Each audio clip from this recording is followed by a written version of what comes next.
A conqueror burns your capital to ashes, your king is dead, your empire is finished. But a generation later, that same conqueror is wearing your clothes, speaking your language, and building your palaces. This happened to one civilization, not once, not twice, but over and over again for 5,000 years, and nobody can fully explain how they did it. That is exactly what we are going to break down today. This is History Lens.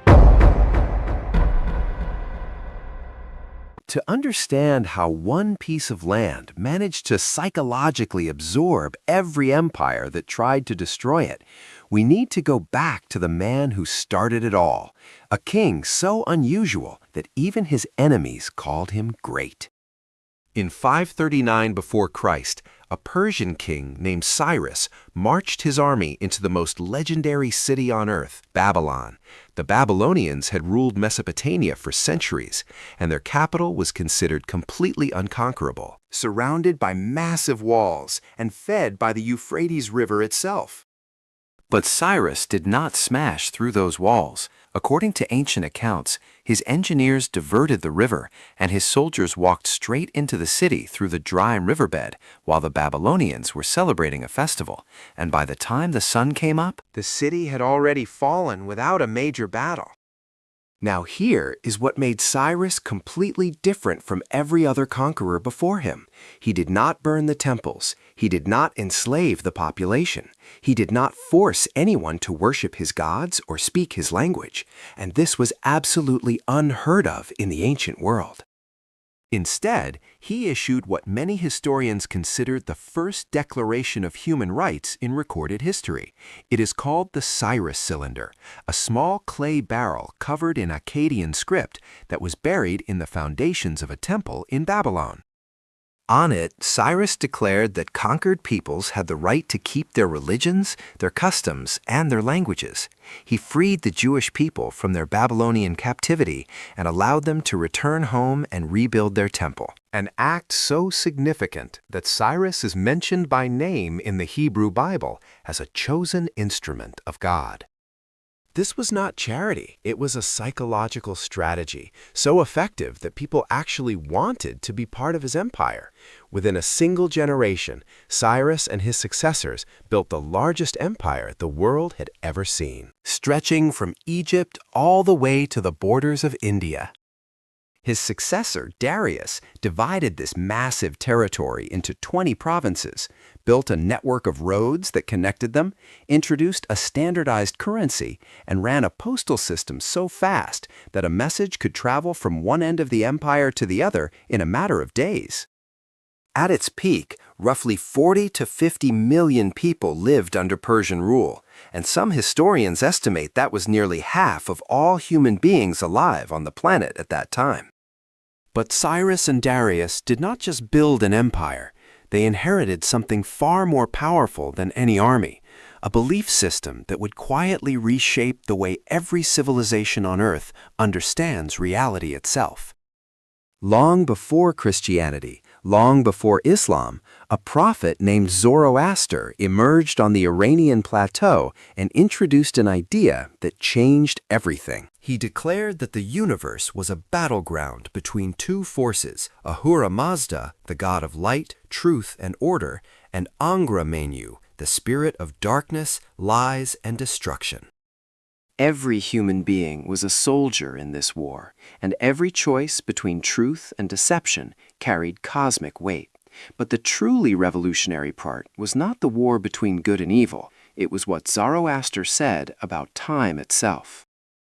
Before Zoroastrianism, virtually every ancient culture believed that time moved in circles. Seasons repeated, empires rose and fell, and history had no direction, no beginning, and no end. Zoroaster rejected all of that. He declared that time was a straight line. The world had a clear moment of creation. It would move through an age of conflict between light and darkness, and it would end with a final judgment, where good would triumph and evil would be destroyed forever. This was the first time in recorded history that anyone proposed the idea of linear time, a beginning, a middle, and an end, when the Persian Empire later freed the Jewish people from Babylon. 2 centuries of close contact allowed these ideas to flow directly into Jewish thought. Concepts like the final judgment, the resurrection of the dead, heaven and hell as distinct destinations, and the arrival of a messianic figure all have roots that many scholars trace back to Zoroastrian influence. And those ideas later became the foundation of Christianity and Islam. The philosopher Friedrich Nietzsche openly acknowledged that Iran played a foundational role in shaping how the Western world perceives time and morality. In other words, the basic framework you use to understand past, present, and future was arguably shaped on this plateau thousands of years ago. But here is where the story gets truly strange. Armed with this deep cultural identity, the Persians did not just build empires, they developed an almost supernatural ability to survive when those empires were destroyed. In 330 BC, Alexander of Macedonia crushed the Persian army, marched into the sacred capital of Persepolis, and burned it to the ground. Ancient sources say the fire was so massive that the glow could be seen for miles, and the destruction was meant to signal the permanent end of Persian civilization. It looked like it worked. Alexander installed Greek rulers across the territory. Greek became the language of government, and a new Hellenistic culture was forced onto millions of people. By every normal standard of history, Persia should have vanished right there, absorbed into the Greek world the same way dozens of other conquered cultures disappeared. But something inexplicable happened. Alexander himself started wearing Persian robes. He adopted the elaborate Persian court rituals that his own Greek generals despised. He demanded that his officers bow to him in the Persian style, and he married a Persian princess. Within a few decades, the Greek rulers who inherited his empire were governing like Persian kings, using Persian administrators, speaking the Persian language at court, and building in Persian architectural styles. The conquerors did not Hellenize Persia. Persia Persianized the conquerors. This exact pattern repeated itself with terrifying precision when the Arab armies arrived 1,000 years later.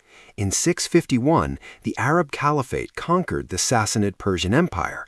The last king was murdered, and Islam replaced Zoroastrianism as the dominant religion across the entire region. For most civilizations, this would have been total erasure. It is exactly what happened to ancient Egypt, which lost its language, its religion, and its identity under Arab rule, and never recovered them. It is what happened to the Assyrians, the Babylonians, and the Hittites, conquered and dissolved into the cultures of their conquerors. But the Persians did it again. The Arab Caliphate quickly realized they had no idea how to run a massive empire. They needed administrators, scholars, and bureaucrats, and the Persians had centuries of experience doing exactly that. Within a generation, Persian officials were running the internal machinery of the caliphate. Persian scholars became the driving force behind the Islamic Golden Age, producing breakthroughs in mathematics, astronomy, medicine, and philosophy. And they did it while writing in Persian. The Farsi language not only survived the Arab conquest, it thrived. It became the literary and poetic language of the entire Islamic world, from Turkey to India. The greatest works of Islamic literature, including the poetry of Rumi and Hafez, were written not in Arabic, but in Persian. Then came the Mongols, and this is where the pattern becomes almost unbelievable. In 1220, Genghis Khan unleashed an invasion so devastating that historians estimate the population of the Iranian plateau dropped by as much as 90% in some regions. Entire cities were erased. Ancient irrigation systems that had sustained life for thousands of years were deliberately destroyed. The Mongols stacked severed heads into pyramids as monuments to their own cruelty. If any event in human history should have permanently ended a civilization, this was it. But when Genghis Khan's grandson, Hulagu, established a permanent Mongol state on Iranian soil called the Ilkhanate, the cycle repeated itself once more. These brutal nomadic warriors who had lived in tents and drank fermented horse milk converted to Islam within decades. They made Persian the official language of their government. They poured their wealth into building magnificent Persian mosques and palaces. They began funding Persian poets, scholars, and artists. The descendants of the most destructive invasion force in human history became patrons of Persian culture. The same thing happened yet again when Tamerlane swept through in the late 1300s, building pyramids of skulls while simultaneously worshipping Persian art. His descendants, the Timurids, sparked a Persian cultural renaissance that produced some of the most beautiful art and architecture in Islamic history.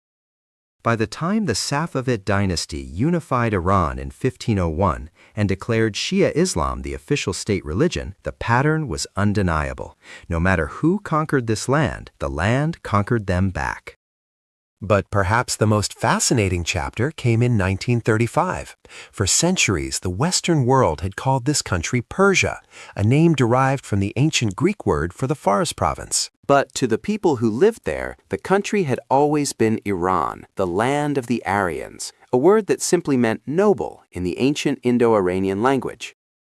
By the early 20th century, the word Persia had become associated in Western minds with exotic fairy tales, magic carpets, and Oriental backwardness. Reza Shah Pahlavi, the king of Iran at the time, sent a formal directive to every embassy on earth demanding that the country be called by its true name.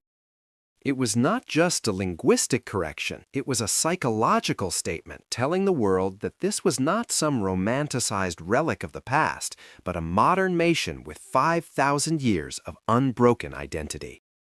And then, in 1979, everything changed again. The Islamic Revolution overthrew the monarchy, Iran became a theocratic republic, and its relationship with the Western world was severed almost overnight. The ancient survival mechanism that had absorbed Greeks, Arabs, and Mongols was now being tested by something entirely new: global isolation and modern geopolitics. Today, a strange paradox exists. When most people hear the word Iran, they think of sanctions, nuclear tensions, and political conflict. But when they hear the word Persia, they think of poetry, architecture, and ancient grandeur. Two names for the same piece of land, carrying completely opposite emotional weight. And yet, the deeper truth remains. This is a civilization that has watched every conqueror arrive with absolute certainty that they would erase it forever. And every single time, the conqueror was the one who changed. Greeks became Persians, Arabs became culturally Persian, Mongols became Persian. The land did not just survive 5,000 years of invasions, it digested them one by one until the invaders forgot who they were before they arrived. Thank you for watching. This has been History Lens. If you want to keep discovering stories that history books left out, hit subscribe and turn on notifications so you never miss what comes next.